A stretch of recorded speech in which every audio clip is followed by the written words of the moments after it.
Airline refuses to let dad board plane with baby. Then he finds note in his pocket.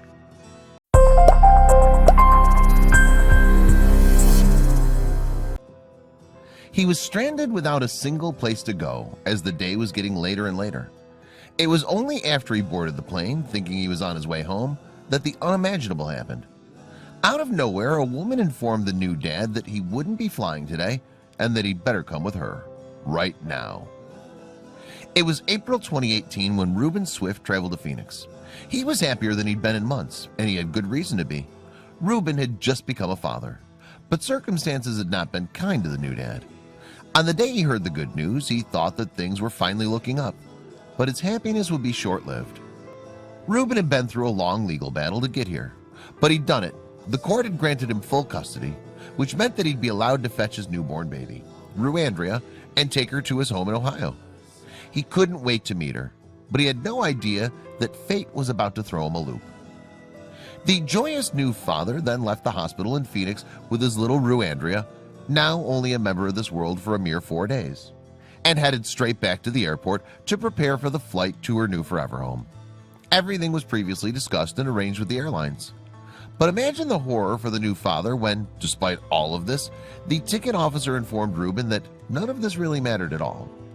The doctors in the hospital who cared for Ruandria had prepared all the documentation to indicate that she was fit, healthy, and safe to be undertaking a rigorous interstate air trip and everything that goes with it.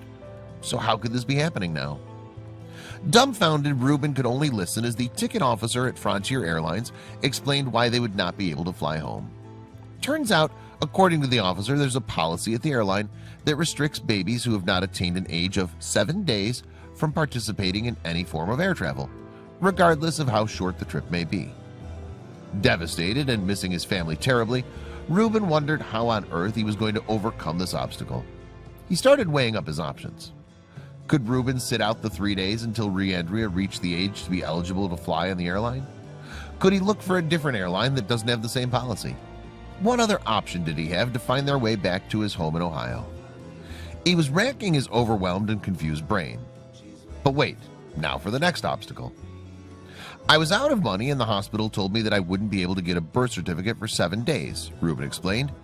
I was worried that if security saw me sleeping at the airport with a newborn, they'd take her away from me and charge me with neglect. I was stuck. But the situation was about to get much worse. Reuben did not have a single family member or friend who lived in Phoenix. This meant that there was a brand new father with a brand new baby girl, stranded in a town he didn't know at all, and not a single person to turn to. Was this his destiny for the next 3 days to come? Starting to panic at the thought of not being able to give his new little bundle of joy the best possible care, he took control of his emotions and started to think rationally and positively. Suddenly, a face appeared. Then, with all the turmoil going through his head, he suddenly saw a face in his mind. He recalled that when he'd been at the hospital, he'd seen an elderly woman in the maternity ward at Banner University Medical Center, where he met his daughter for the first time. She turned out to be a hospital volunteer, and he saw her caring and caring for Ruandria. He'd spoken to the woman for a few minutes and gotten the immediate impression that she was very kind and nurturing. For some reason, he happened to take her number. He'd written it on a piece of paper and had put it in his pocket. But he didn't even know if she was going to remember him, or his daughter if he called her. Standing with a newborn in his arms, stranded at the airport, and with no other options presented to him, he gathered his thoughts and decided to follow his intuition. Pulling the crumpled note out of his pocket, he dialed the number and prayed when it began to ring. Please answer, please. Everything was writing on that phone call. This is where Joy Ringhofer steps into the picture, and the start of a beautiful and heartwarming story unfolds. Even her name is significant. This act of kindness, which began with only 3 days, turned into a lifelong connection and touched the hearts of millions of people all over the world. Joy invited Reuben and little Ruandria into her home with open arms. She said, "I'd such a strong feeling and that I needed to do this for him, and I know that he's a very kind and safe man to have in my home, and he's been a perfect gentleman." What started out as an extremely joyous occasion where he was going to fetch his newborn baby almost turned into a disastrous adventure when Reuben was to be stranded in a strange city with a brand new newborn baby girl. And after everything that's happened to him, he's now been taken in by a kind elderly lady, and suddenly he feels elated. This kind-hearted angel took care of him and his little baby girl, Ruandria. Reuben remarks that when he called her, she said that she was going to come and fetch him and take him home. Reuben still laughed and thought she was going to drive him all the way to Ohio, but little did he know she was going to take them into her home and care for them. Reuben remarks that she could easily have said that there was a problem and refused them. Instead, she made them part of her family, and even though they were complete strangers, it was never an issue. She fed Reuben and little Ruandria and made sure they were comfortable and happy. Joy would sit up at nights and hold little Ruandria as if she were her own. She even took her into her room at night and stayed with her and made sure she was warm and fed. Reuben was amazed and said, "I mean, who does that?" Joy formed such a strong bond with her and said she's just beautiful, wonderful. She's been so good, and Joy is going to miss her when she's gone. Over the next few days, she held, cared for, and loved the tiny baby. The three strange companions became so close they even went to the cemetery to visit the grave of the 78-year-old great-grandmother's husband, who had recently passed away of Parkinson's disease. Reuben was so taken in by this unconditional kindness and says Joy is Ruandria's grandmother, and Joy has gained a granddaughter. Reuben and his daughter had booked a flight to go back to Ohio, and the Frontiers Airlines said that they would waive any change fees associated with Reuben's travel this time around. How does the saying go? Too little, too late? When he was unable to board the flight with his newborn infant, they said his money would only be refundable in 7 days and were prepared to leave the young family destitute in a strange city with no money for food, supplies, or to get a hotel or a cab to make the ride back home. Fortunately, as the world works in mysterious ways, when Reuben Swift met up with this kind great-grandmother who took a leap of faith and saw that a fellow human being was in need of some love, caring, looking after, and human kindness.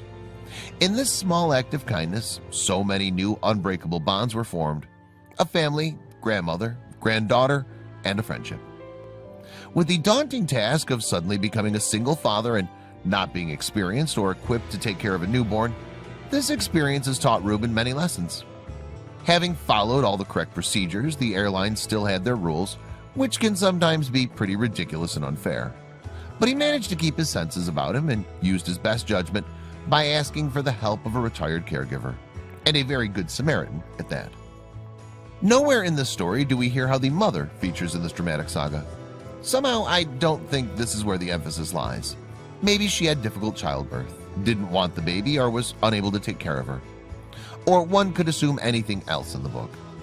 The fact remains that Reuben Swift rushed over to Phoenix to accept his newborn and did absolutely everything in his power to give little Ruandria the best possible chance at life. With the help of Joy Ringhofer, it was all made possible. And this wonderful grandmother should be honored and respected by all of humankind.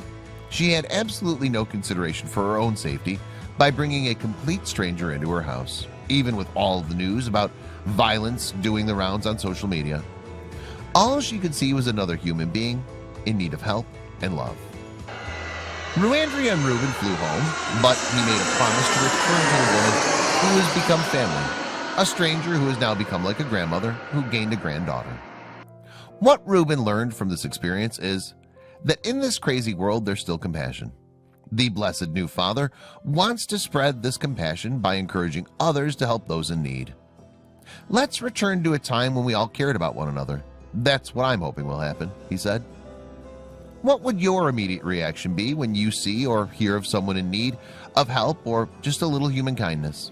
Would you turn your head, look the other way, pretend you didn't see someone's dilemma? Or will you stretch out your hand and offer some human kindness? In the end, would you be able to say, like Reuben, "I'm grateful"?